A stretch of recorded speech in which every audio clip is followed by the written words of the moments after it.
ഞങ്ങളുടെ ഒരു വിശ്വാസപ്രകാരം ഇന്ന് വളരെ പ്രധാനപ്പെട്ട ഒരു ദിവസമാണ്. ഈ 40-ാം ദിവസം ഞങ്ങളുടെ വിശ്വാസത്തിൽ ആത്മാവ് സ്വർഗത്തിലേക്ക് പോകും എന്ന് ഞങ്ങൾ വിശ്വസിക്കുന്ന ദിവസമാണ്.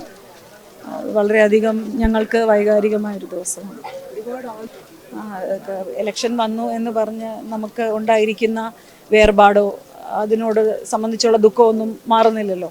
ഞങ്ങൾക്ക് ചെയ്യേണ്ട കർമ്മങ്ങൾ ഞങ്ങൾക്ക് ചെയ്യാതിരിക്കാൻ പറ്റില്ല. അപ്പോൾ ആ കർമ്മങ്ങളുമായിട്ട് ചെയ്യാൻ വേണ്ടിയിട്ടാണ് 2 ദിവസം ഈ പ്രചാരണമില്ലാത്തത്.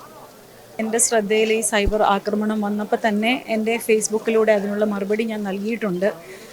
പക്ഷേ എനിക്കിതിനകത്ത് മനസ്സിലാക്കാൻ സാധിക്കുന്ന ഒരു കാര്യമെന്ന് പറയുന്നത്, ഈ അടുത്ത കാലത്തെങ്ങും ഒരു രാഷ്ട്രീയ നേതാവിന് ലഭിക്കാത്ത സ്നേഹവും ആദരവുമാണ് ഉമ്മൻചാണ്ടി എന്ന വ്യക്തിക്ക് ലഭിച്ചത്. ഇതിൽ വളരെയധികം അസ്വസ്ഥരായ അല്ലെങ്കിൽ വെറി പൂണ്ട ഒരുപാട് വ്യക്തികൾ കെട്ടിച്ചമച്ചുണ്ടാക്കിയ കള്ളക്കഥകൾ. അദ്ദേഹം മരിച്ചുപോയി. ജീവിച്ചിരുന്നപ്പോൾ ഒരുപാട് വേട്ടയാടി. അദ്ദേഹം മരിച്ചുപോയി. ഇനി എങ്ങനെ വേട്ടയാടും? അപ്പോഴാണ് കുടുംബത്തിനെ കരുവാക്കി അദ്ദേഹത്തെ വീണ്ടും വീണ്ടും വേട്ടയാടുന്നത്. പച്ച നുണകൾ പറഞ്ഞുകൊണ്ടാണ് ഈ വേട്ടയാടൽ. ഇതൊക്കെ ഇവിടുത്തെ ജനം തിരിച്ചറിയുന്നുണ്ട്. പുതുപ്പള്ളിക്കാരുടെ മനസ്സിലൊന്നും അങ്ങനെയൊന്നും ഉമ്മൻചാണ്ടിയുടെ ഓർമ്മയ്ക്കോ ഉമ്മൻചാണ്ടിയോടുള്ള സ്നേഹത്തിനോ കറപിടിപ്പിക്കാനോ ഒന്നും സാധിക്കത്തില്ല.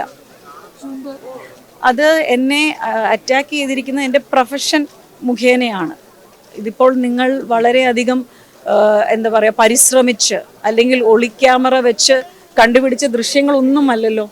ഞാൻ 1 വർഷവും 9 മാസവും മുമ്പ് തുടങ്ങിയ ഒരു തൊഴിലിൻ്റെ ഭാഗമായി എൻ്റെ പേജിൽ ഞാൻ തന്നെ അഡ്വർടൈസ് ചെയ്തിരിക്കുന്ന ചിത്രങ്ങൾ എടുത്തുകൊണ്ടാണ് ഈ വ്യക്തിഹത്യ പറയുന്നത് പച്ചക്കള്ളവും. ഇതിനെ ഞാൻ ശക്തമായിട്ട് അപലപിക്കുകയാണ്.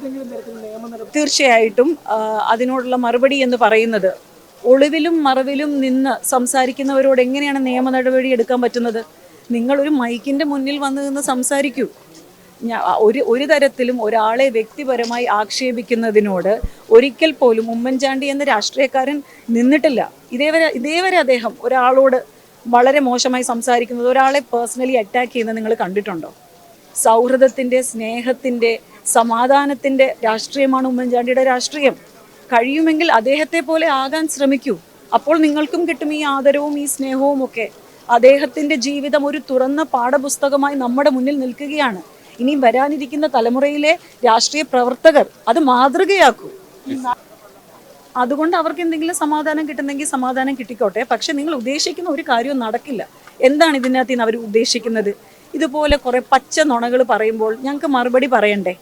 അപ്പോൾ എന്താണ്? ശ്രദ്ധ തിരിച്ചുവിടുകയാണ് അല്ലേ? അതായത് ഈ പറയുന്ന നുണയ്ക്ക് ഞങ്ങൾ മറുപടി പറഞ്ഞില്ലെങ്കിൽ ഇത് സത്യമാണ് എന്ന് ആളുകളുടെ മുന്നിൽ വരുത്തി തീർക്കും. അതുകൊണ്ട് ഞങ്ങൾ ഇതിന് മറുപടി പറയും. അപ്പോൾ എന്താണ് സംഭവിക്കുക? യഥാർത്ഥ കാര്യങ്ങളിൽ നിന്നും ശ്രദ്ധ തിരിച്ചുവിടലാണ്. ഇവിടെ നടക്കുന്ന അഴിമതിയും ഇവിടെ നടക്കുന്ന വിലക്കയറ്റവും ഇവിടെ വികസനമില്ല എന്ന് പറഞ്ഞ് നടത്തുന്ന നുണപ്രചരണങ്ങളൊന്നും ചർച്ചയാവരുത്. യാതൊരു രീതിയിലും സത്യമല്ലാത്ത കാര്യങ്ങൾ ചർച്ചയിൽ വരണം. ഞങ്ങൾ അതിന് മറുപടി പറഞ്ഞുകൊണ്ടേയിരിക്കണം. ആ ഒരു ട്രാപ്പിലൊന്നും ഞങ്ങൾ പെടില്ല. ഞങ്ങൾക്ക് പറയാനുള്ളത് ഞങ്ങൾ ഈ ഇലക്ഷനിൽ പറയും. ഞങ്ങളുടെ നേതാക്കന്മാർ ശക്തമായിട്ട് തന്നെ അതിനെ മുന്നോട്ട് കൊണ്ടുപോവുകയും ചെയ്യും. Thank you.